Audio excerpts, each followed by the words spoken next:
being struck by American Airlines Flight 11. This event brought the death toll of New York firefighters to 343. To honor their great sacrifice, we will now take a moment of silence to honor the firefighters killed 24 years ago today on September 11th.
I'd ask for your silence now as our ceremony is about to begin.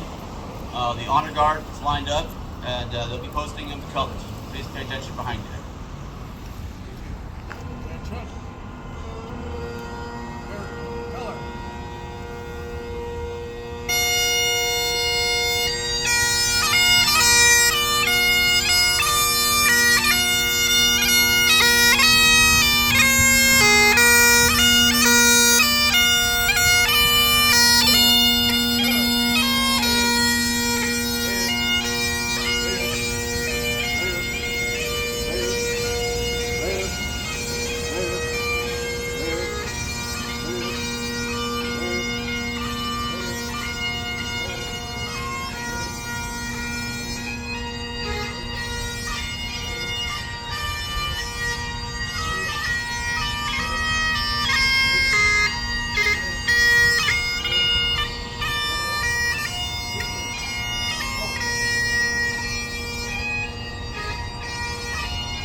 Uniform personnel, attention!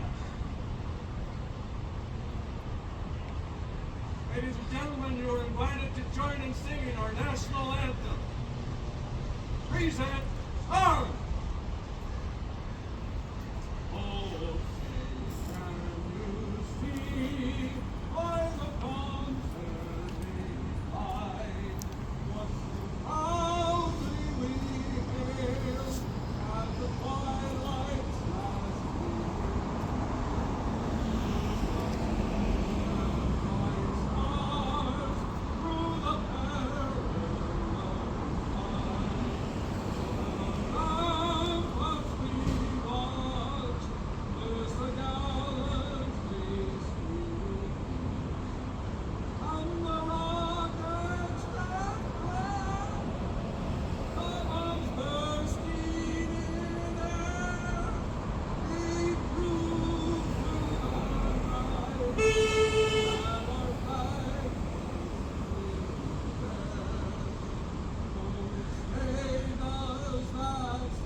We are here to honor the more than 3,000 fallen heroes and their families forever impacted on this day 24 years ago on September 11th, 2001.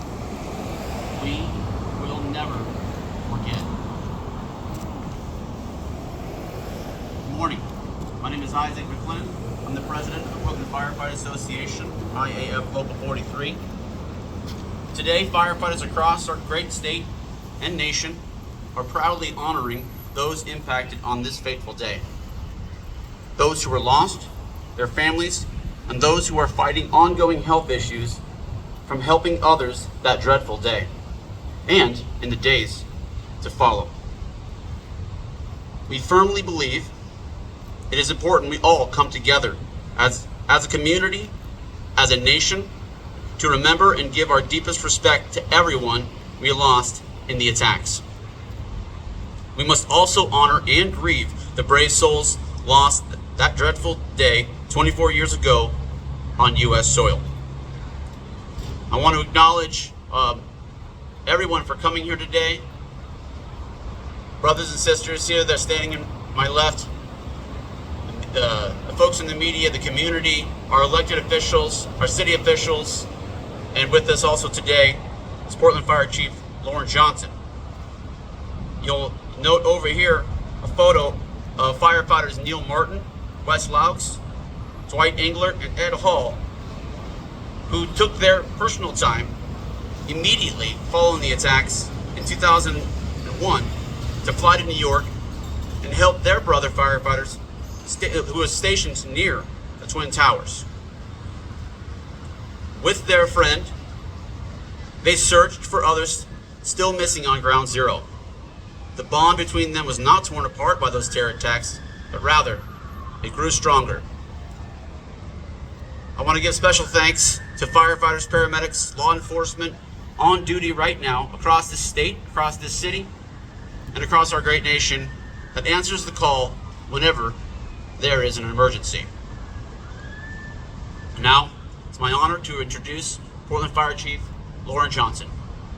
Thank you, Isaac. Good morning, and thank you all for being here.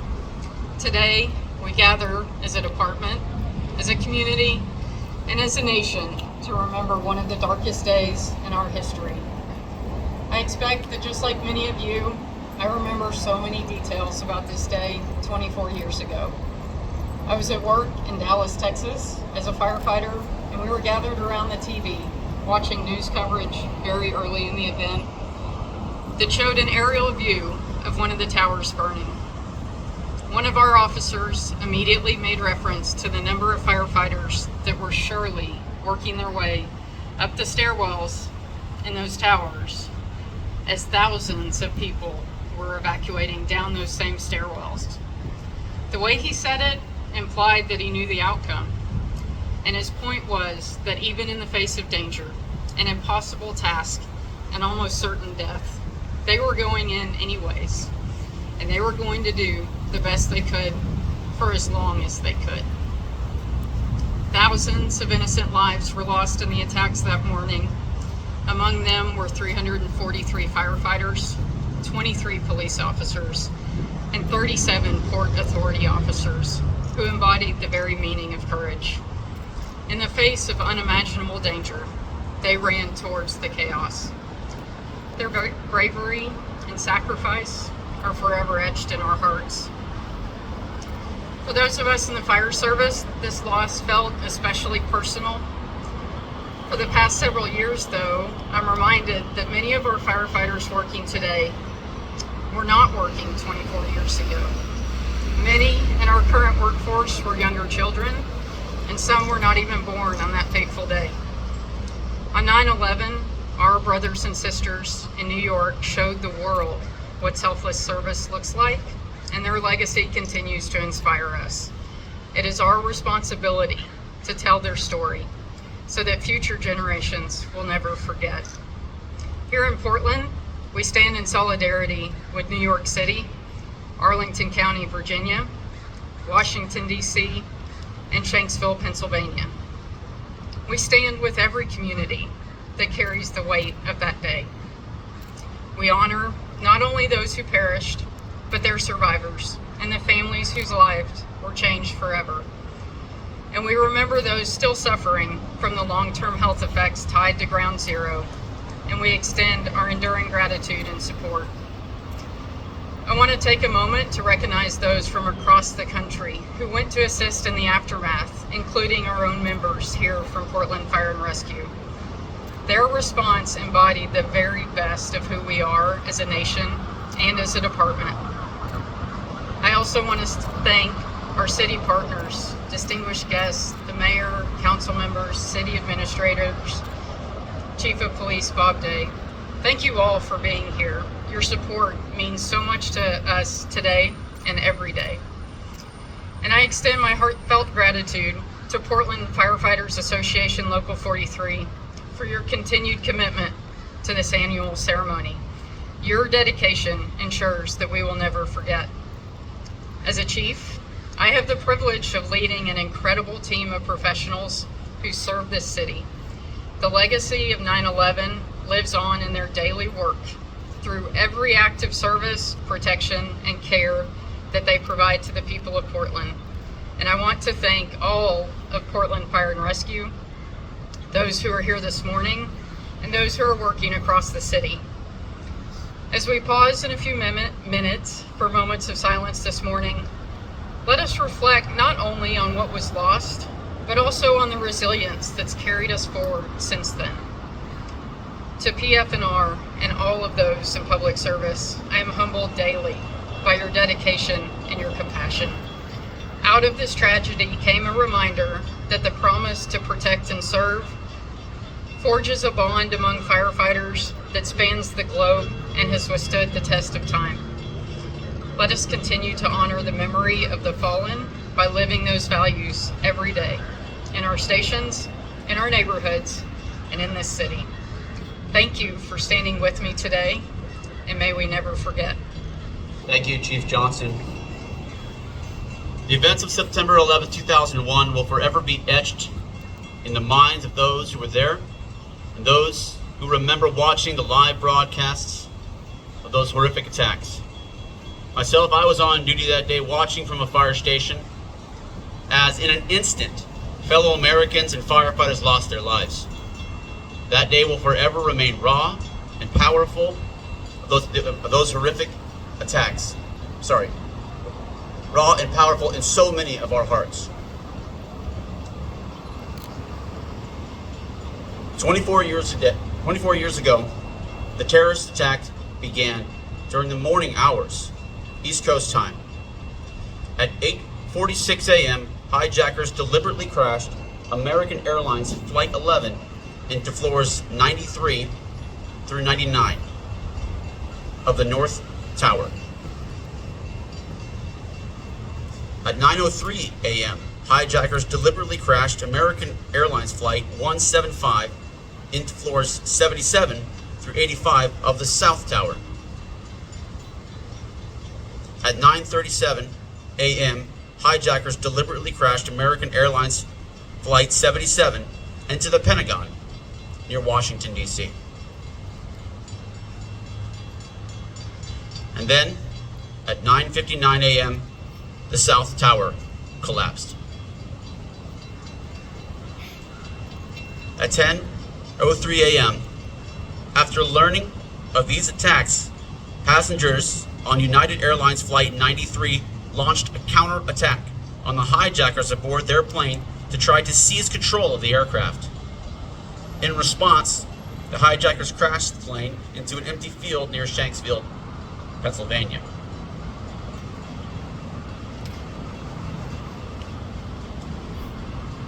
At 10:28 a.m., the North Tower collapsed, leaving the 16-acre World Trade Center site in ruins and collateral damage affecting all adjacent properties and streets. The rescue efforts commenced immediately. Now, please, let's all now share in a moment of silence.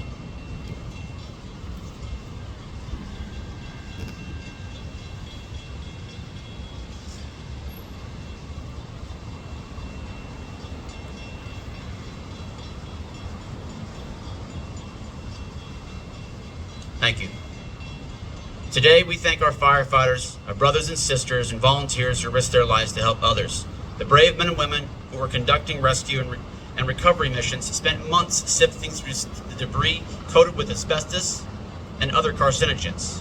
These exposures have resulted in startlingly high rates of cancer and other diseases among 9/11 responders and survivors.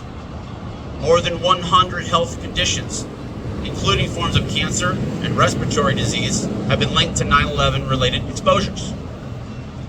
As of 2024, nearly 400 firefighters who responded to the 9/11 terror attacks have since succumbed to 9/11 related cancer. Tragically, we also know of at least 37,000 first responders and survivors who are suffering from cancers, heart disease, and respiratory diseases, and other health issues related to the toxic pollutants released during the attacks. Experts predict that these adverse health effects and mental health needs will continue for many decades to come. That's why we urge Congress to pass the 9/11 Responder and Survivor Health Funding Correction Act to fulfill the nation's commitment to protecting and honoring those who responded to September 11th terror attacks. The critical care program now faces a looming funding shortfall.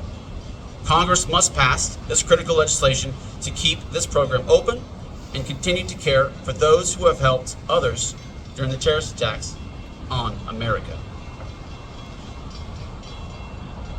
On behalf of the Portland Firefighters Association, we made a promise to never forget, and we plan to keep that promise, a forever promise. Thank you everyone for attending. Please have a look at the boards before you leave. And now we'll close with a tune from the Portland Firefighter Pipes and Drums Band.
Fireboat should be starting across the way from the river here shortly.